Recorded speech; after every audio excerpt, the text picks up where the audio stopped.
Hello and welcome to the second lesson about Doppler effect. This is all about sounds that you hear. So, from the previous lesson, you need to know that this is the equation you use for Doppler effect calculations. And you need this table to know when Vs is positive or negative and when Vl is positive or negative. So you are going to use this table for each example. Example 1. What is the frequency heard by a person driving at 15 meters per second towards a factory whistle that is blowing at a frequency of 800 Hz? Assume that the speed of sound in air is 340 meters per second. So, this is the second situation of Doppler, where the listener is moving and the source, the factory whistle, is stationary. So let's see what values are given in the question. The frequency of the source is the frequency of the whistle blowing, which is 800 Hz.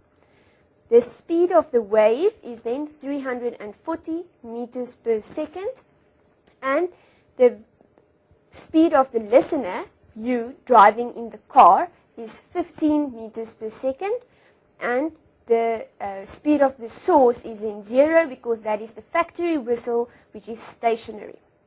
Now you need to decide if the speed of the listener is positive or negative.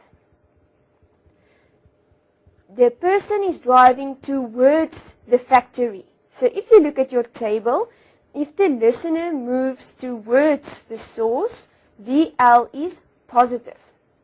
So you now need to know that it should be positive 15. And if you substitute all the values into your equation, you can do the calculation and get to 835.29 Hz. Now let's see if that makes sense.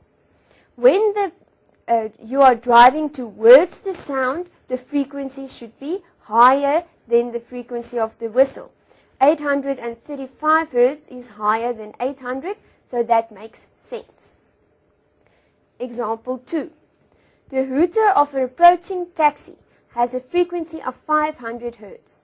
If the taxi is traveling at 30 meters per second and the speed of sound is 340 meters per second, calculate the frequency of sound that you hear when the taxi is approaching you. So, let's see what information is given. The frequency of the source, meaning the frequency of the hooter of the taxi, is 500 Hz. The speed of sound is again 340. You are the listener and you are stationary. So the speed of the listener is 0.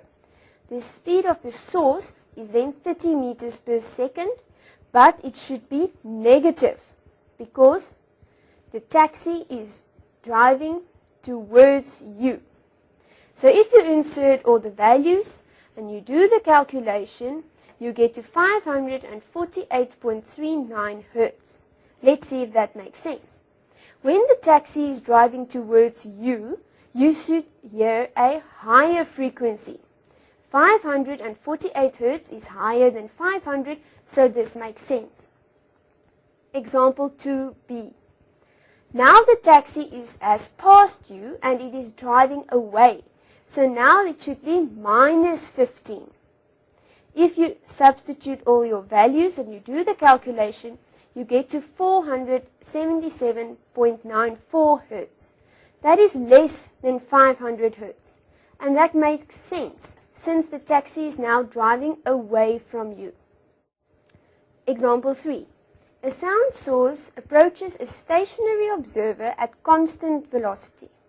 Which one of the following describes how the observed frequency and wavelength differ from that of the sound source? Now, if you go from what you know, is that frequency and wavelength is inversely proportional. That means if the frequency is high, the wavelength is low. So let's look at the answer.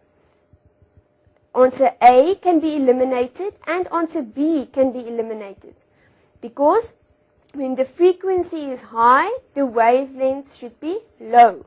And when the frequency is low, the wavelength should be high. So it cannot be A or B. Now let's read the question again. A sound source approaches a stationary observer at constant velocity.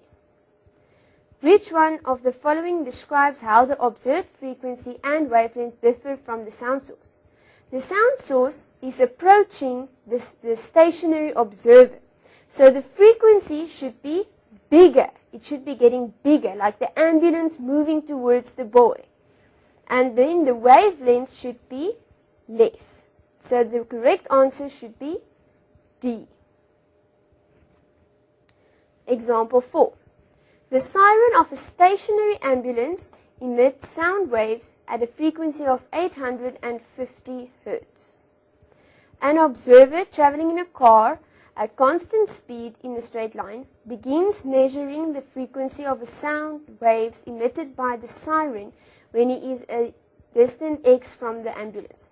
This is just information about the question. Don't let it confuse you. The observer continues measuring the frequency as he approaches, passes, and moves away from the ambulance. The results obtained are shown in the graph below. This is just another way to give you the frequency in the beginning or the end or whatever. Don't let it confuse you.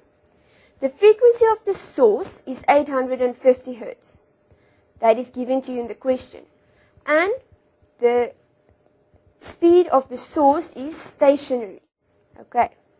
Now, let's see what is asked. Calculate the speed of the car. So you want the speed of the source is 0 because that is the ambulance. You want to calculate the speed of the listener. That is the speed of the car which is moving. It's getting to the source and then it's passing the source and then it's driving away from the source. Now the frequency of the source is 850 Hz. That is given in the question. The frequency of the listener is 900 and then the speed of the sound is 340 meters per second. So if you insert all the values, you can see that you now need to calculate VL. So now you have to do a little bit of math. You take the 850 to that side of the equation, so now it's 900 divided by 850. You now take the 340 to that side of the equation, which means that it's now multiplied. And then you can calculate VL easily to get to 20 meters per second. Example 5. An ambulance approaches an accident scene at constant velocity. The siren of the ambulance emits sound waves at a frequency of 980 Hz. So, the frequency of the sound of the source is 980 Hz.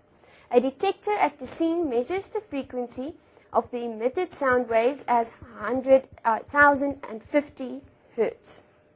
So the frequency of the listener is 1050 Hz. Calculate the speed at which the ambulance approaches the accident scene.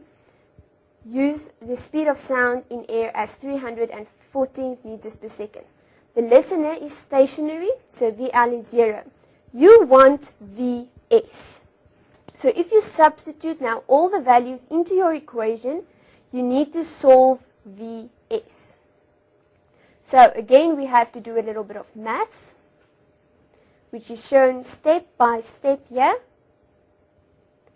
And in the end, you get to 22.67 meters per second.